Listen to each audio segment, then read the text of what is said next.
Hello बच्चों, तो chapter 8 आज हम लोग करेंगे क्वेश्चन आंसर। तो उर्दू की उत्पत्ति किस शैली में हुई? तो इसका ऑप्शन होगा दस्तानी।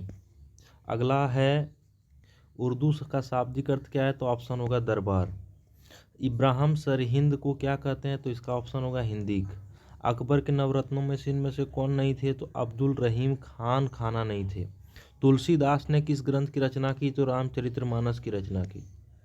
अगला है क्वेश्चन आंसर है निम्नलिखित प्रश्नों को का उत्तर दें। तो उर्दू का विकास कैसे हुआ? तो उर्दू का विकास जो है मुगल काल में हुआ। कब हुआ? मुगल काल। मुगल काल जब मुगल काल 1526 के बाद का कहा जा सकता है। 1526 के बाद ही मुगल काल है ना। जब इब्राहिम लोदी को परास्त किया गया था, है ना, पानीपत का मैदान में। तो उसके बाद मुगल साम्राज्य जब स्थापित हुआ, मुगल साम्राज्य जो है उसी काल में जो है उर्दू का विकास हुआ। उर्दू का विकास मुगल काल में हुआ। यह फारसी, अरबी, तुर्की और भारतीय भाषाओं के मेल से बनी। यह दरबारों, सैनिकों और आम जनता के बीच संवाद का माध्यम बनी। धीरे धीरे एक समृद्ध साहित्यिक भाषा का रूप में विकसित हुई। तो उर्दू का विकास किस काल में हुआ? तो मुगल काल में हुआ। यह फारसी, अरबी, तुर्की, किस किस भाषा में? तो यह फारसी, अरबी, तुर्की और भारतीय भाषाओं के मेल से बनी। कैसे बनी? तो यह फारसी, अरबी, तुर्की और भारतीय भाषाओं के मिलने से, मिश्रण से बनी। यह जो है दरबारों मतलब यहाँ राजाओं और दरबार में जो भी राजा मंत्री लोग थे, है ना, उनके बीच और सैनिकों और आम जनता के बीच संवाद का माध्यम बनी। और धीरे धीरे यानी एक दूसरे संवाद का माध्यम बनी, मतलब भाषा शेयर करना, कुछ अपनी बातों को उर्दू में शेयर होने लगा, लिखावट भी से उर्दू में लिखा जाने लगा और इस प्रकार से संवाद का माध्यम बनी और धीरे धीरे एक समृद्ध साहित्यिक भाषा के रूप में यह विकसित हो गई, है ना। इस प्रकार से उर्दू का विकास हुआ। आगे अगला क्वेश्चन है लौकिक साहित्य के बारे में 5 पंक्ति बताएं। तो पहला पंक्ति है लौकिक साहित्य वह साहित्य है जो आम जनता के द्वारा बोली जाने वाली भाषाओं में रचा गया है। कैसे रचा गया? तो आम जनता जिस भाषा को बोलते थे उसी भाषा में लौकिक साहित्य रचा गया है। यानी यह साहित्य मौखिक परंपरा से एक पीढ़ी से दूसरे पीढ़ी में जाती है। यह लिखित रूप में उपलब्ध नहीं है, यह मौखिक रूप में है लौकिक साहित्य। यानी एक आदमी के मुंह में जो है, जो दिमाग में है, वह दूसरे आदमी को सुनाया, दूसरे ने तीसरे को सुनाया। इस प्रकार से इसमें लोक कथाएं हैं, कहावतें हैं, गीत है, भजन आदि भी शामिल होते हैं। यह किसी विशेष संस्कृति, रीति रिवाज और विश्वासों को दर्शाता है। क्या दिखाता है? तो किसी विशेष क्षेत्र की, किसी विशेष जगह की, वहाँ की संस्कृति कैसी थी, रीति रिवाज कैसा था, विश्वास वहाँ के लोगों का कैसा था, कैसा है, ये सब लौकिक साहित्य में। लौकिक साहित्य सरल भाषा में होता है, जो जनमानस को गहराई से, जनमानस की गहराई से जुड़ा हुआ होता है। रहीम कौन थे? तो रहीम उनके द्वारा रचित किसी एक दोहे को लिखें। तो रहीम जो है एक प्रसिद्ध हिंदी कवि थे जो अकबर के दरबारी भी थे और वे 9 रत्नों में से एक थे। वे नीति, भक्ति और प्रेम दोहे भी लिखते थे। और अकबर के 9 रत्न में से एक रहीम भी थे। वे नीति, भक्ति और प्रेम के दोहे लिखते थे। रहीमन पानी राखिए बिन पानी सब सोन, पानी गए न उबरे मोती मानस चून।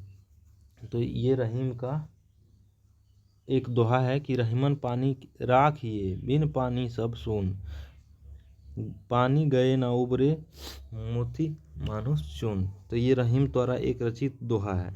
इसी प्रकार से और भी कई सारे दोहा रहीम के द्वारा रचा गया है। तो ये क्या क्या थे? वे नीति, भक्ति और प्रेम के दोहे लिखते थे।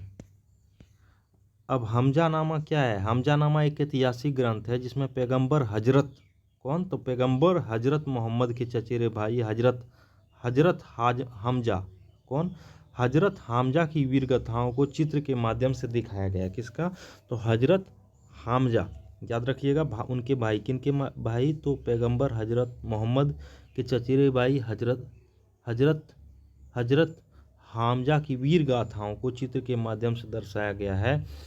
एक ऐतिहासिक ग्रंथ है। क्या है? हमजानामा एक ग्रंथ है। अकबर के शासनकाल में इस ग्रंथ का चित्रण उसे प्रसिद्ध बनाया गया।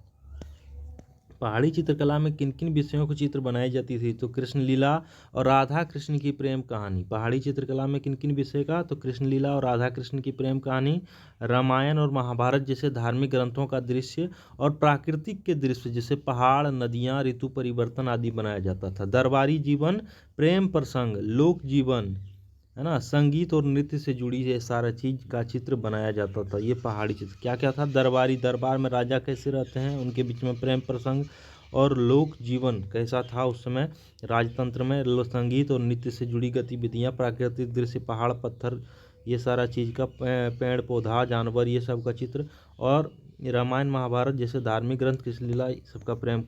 अब गजल और कव्वाली में क्या अंतर है? गजल एक काव्य शैली है। क्या है? काव्य शैली है, जिसमें श्रृंगार विरह मतलब बिछड़ना, प्रेम, प्रेम मतलब प्रेम, और भावनाओं को व्यक्त, प्रेम मतलब लव, भावनाओं को व्यक्त किया जाता है ना। इस गजल के माध्यम से श्रृंगार, विरह और प्रेम आदि की भावना, है ना।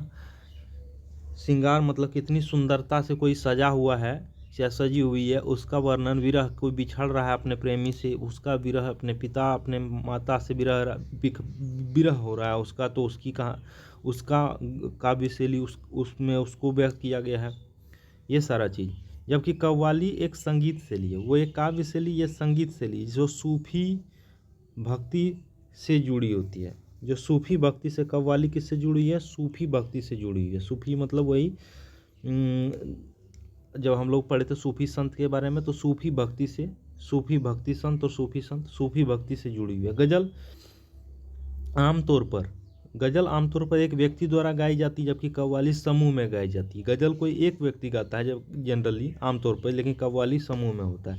गजल तुकांत, मतला जैसे नियम होते हैं। गजल में क्या होता है? तुकांत, तुक्का वाला, और मतला जैसे नियम। कव्वाली में भाव और लय ज़्यादा महत्व होता है, भाव होता है और लय होता है। गजल नजाकत और अदबी अंदाज में पेश किया जाता है, नजाकत और अदबी अंदाज में पेश किया जाता है, जबकि कव्वाली जोश और उन्माद के साथ, ऊर्जा के साथ प्रस्तुत किया जाता है। गजल प्रेम और भावनाओं की अभिव्यक्ति है, जबकि कव्वाली आध्यात्मिक और ईश्वरीय भक्ति का प्रतीक, भक्ति रूप में है। यह कैसे है गजल? तो प्रेम और भावनाओं की अभिव्यक्ति, जैसे हम लोग पढ़े थे, प्रेम, भावना, श्रृंगार, विरह आदि, और जबकि ये इसमें आध्यात्मिक और ईश्वरीय भक्ति, है ना, सूफी भक्ति ये पढ़े थे ना, तो ईश्वरीय भक्ति के रूप में कव्वाली सामूहिक रूप से गाया जाता है। तो ये हो गया इस चैप्टर ख़त्म बच्चों। तो हम लोग ये चैप्टर नंबर 8 का भी क्वेश्चन आंसर कर लिए। तो इसी तरह अगला क्वेश्चन आंसर, अगला चैप्टर का हम लोग अगली वीडियो में करेंगे। धन्यवाद।